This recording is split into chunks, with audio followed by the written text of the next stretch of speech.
Alors je te dis déjà, 2026 ne va absolument rien changer à ta vie. Si tu fais exactement les mêmes choses, tu vas rester au même stade. C'est tout à fait normal. Tu ne vas pas progresser si quotidiennement tu restes dans ta routine et que tu penses que ta situation va s'améliorer du jour au lendemain. Il va falloir que tu sortes de ta zone de confort et que tu fasses ce que tu n'as jamais fait. Et c'est là que tu obtiendras les résultats que tu mérites. Pas avant ça. Et c'est logique. Cette vidéo n'est pas là pour te motiver. Elle va te forcer à te regarder honnêtement dans une glace et à te dire les quatre vérités. Pas à te chercher des excuses. On va toujours remettre tout sur la responsabilité des parents, de l'entourage, de la malchance, etc., etc. On connaît déjà. Sois sincère avec toi. Ça commence déjà par ça et mets le doigt sur ce qui fait que tu es à ce stade. Si tu regardes cette vidéo, c'est parce que tu sais très bien que tu peux accomplir de grandes choses et que tu es toujours en train de remettre à demain ce qui doit être fait aujourd'hui. Fais ce qui doit être fait et tu verras petit à petit que les choses avanceront pour toi. On est en 2026 et je vais te dire les choses que peu de gens ont envie d'entendre. Les choses ne vont devenir ni plus faciles, ni plus justes, ni plus lents. Au contraire, tout va s'accélérer.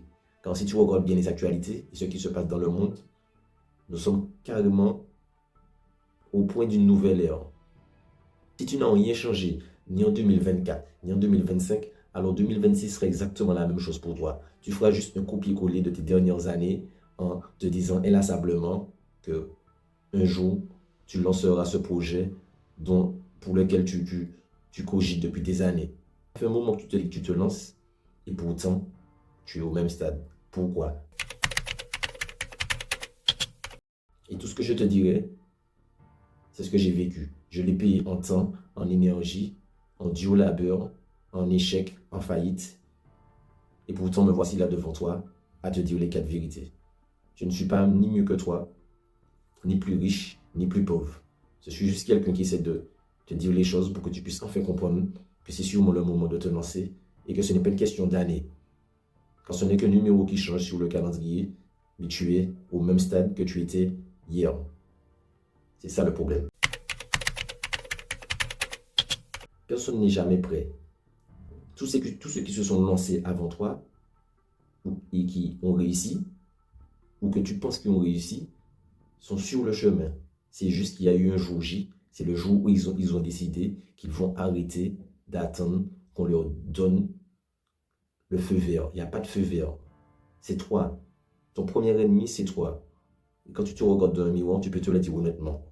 Quand si tu n'as toujours pas lancé ton premier projet et que tu as un certain âge, c'est parce que tu n'as pas osé, c'est tout. C'est juste ça le problème. Tu n'as pas osé. Tu attends le plan parfait.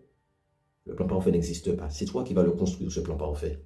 Donc la préparation excessive, être minutieux, soi-disant minutieux, c'est souvent une façon d'esquiver une fuite élégante. Pour ne pas se dire qu'on hésite tellement qu'on est incapable de se lancer avec ce qu'on a et comme on l'est. C'est ça, fuir ses responsabilités. Sache que les gens qui avancent commencent mal, même parfois très mal, au point de faire des erreurs qui leur coûtent cher, même des faillites. Mais c'est en ayant vécu la faillite qu'on sait à quel point on a de la résilience et à quel point on est capable de sûrement mal faire, mais de sûrement savoir encaisser. Donc le moment où on va pouvoir frapper, ça va faire très mal. Et c'est là que tu feras la différence. C'est quand tu vas commencer à frapper et tu as peur d'encaisser. C'est ça ton problème. Et le problème de la plupart des gens, ce n'est pas le manque d'idées, c'est l'excès. Justement, à trop stocker des idées, on ne sait plus par quoi commencer. On a tellement de choses dans la tête. On veut révolutionner le monde, mais on n'est même pas capable de faire le petit projet tout simple. La première idée que tu as eue dans ta tête et que tu sais qu'elle allait marcher et que tu n'as pas mis en œuvre et que quelque temps après tu as vu que une entreprise existe. Quelqu'un a développé cette idée. Et maintenant, tu vis dans la frustration, en te disant, pardon, ah ouais, j'avais cette idée-là. Ça aurait pu être moi. Pourquoi ce n'est pas toi? C'est là que tu dois te remettre en question. Pourquoi ce n'est pas toi? En 2026, ça va changer. Tu vas devoir prendre une direction et accepter de décevoir ton ego. Car tu te bats contre ton ego, contre personne d'autre. accepte que ce que tu feras, ce sera peut-être de la merde, honnêtement. C'est ça le défi, de faire ce que tu dois faire et accepter qu'il ne sera pas parfait et qu'il ne sera peut-être pas un bon plan. C'est ça. Donc élimine 80%, voire 90% de ce que tu fais et garde que l'essentiel, l'action. C'est ça qui reste, c'est ça qui compte. C'est ça qui fait la différence entre toi qui n'as pas encore lancé le projet et les autres qui ont sûrement déjà coulé des boîtes, failli, raté, qui sont tombés, mais qui se sont relevés, qui ont encaissé et qui ont appris. Et c'est à travers cet apprentissage que maintenant, ils savent comment donner des coups. On se comprend. Tu dépenses ton temps comme s'il était infini. C'est ça. Alors qu'il est compté.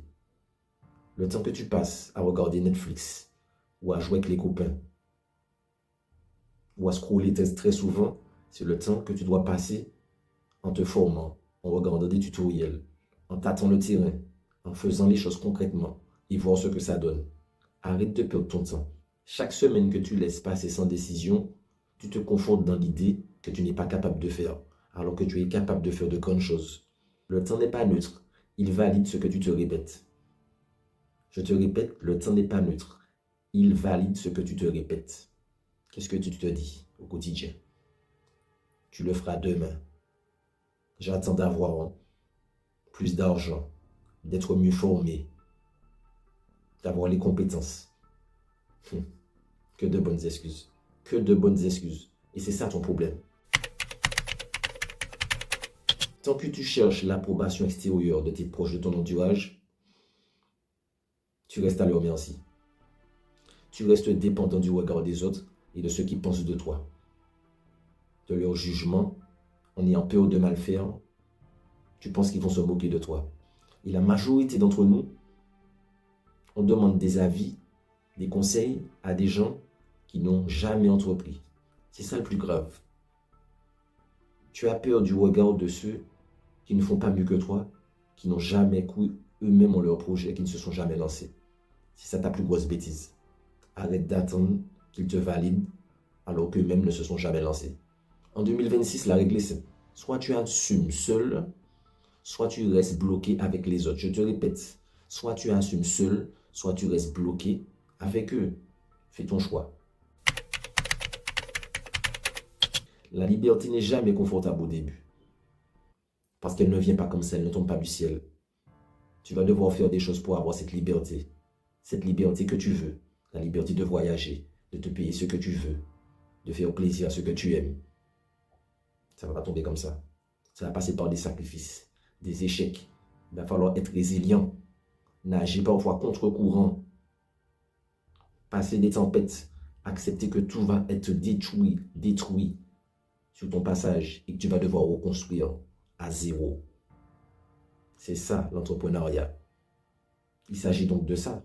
Ceux qui agissent et ceux qui vont au bout de leur projet choisissent l'inconfort parce qu'ils savent qu'ils vont vers l'inconnu, le point d'interrogation.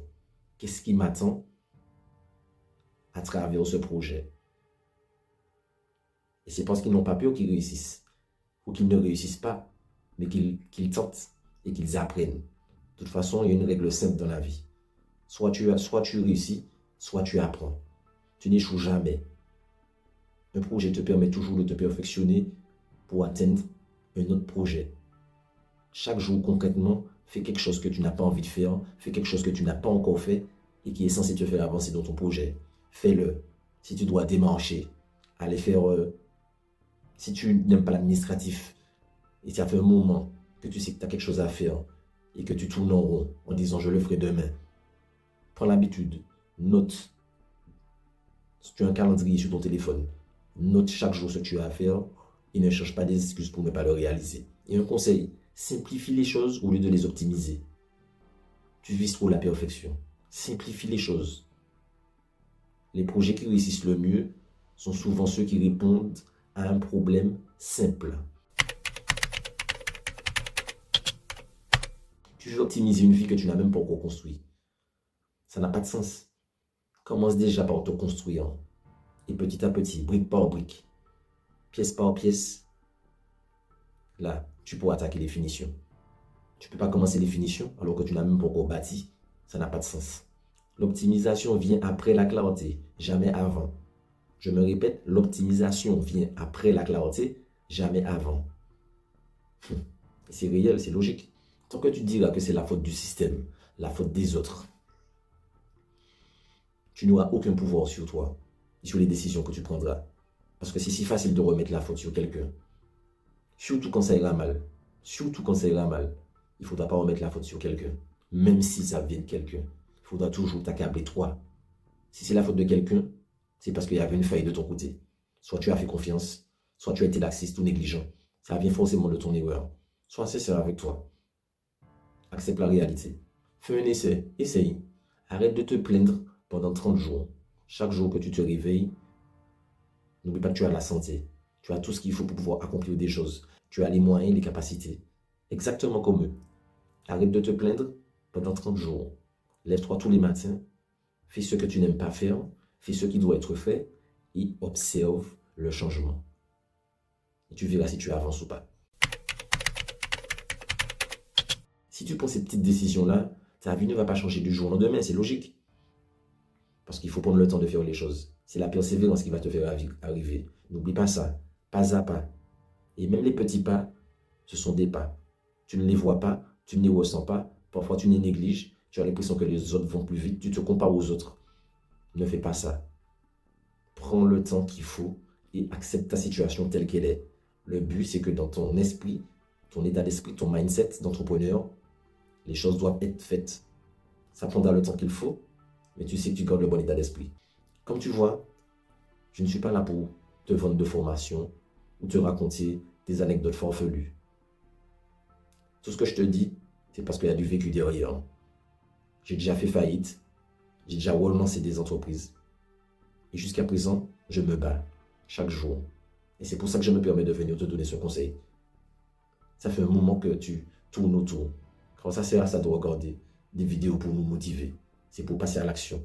Donc passe à l'action. Passe à l'action directement. J'espère que tu as aimé ce contenu. Alors je m'appelle Jonathan. J'ai démarré cette chaîne il n'y a pas si longtemps. Et je suis ici pour partager, pour donner la motivation à tous les entrepreneurs. Pour qu'on puisse se donner la force. Parce que je sais très bien que c'est un long chemin. Et que ça passe par pas mal de phases. Mais que ce que j'aime dire, c'est que le résultat est important, certes, mais la quête est plus autant.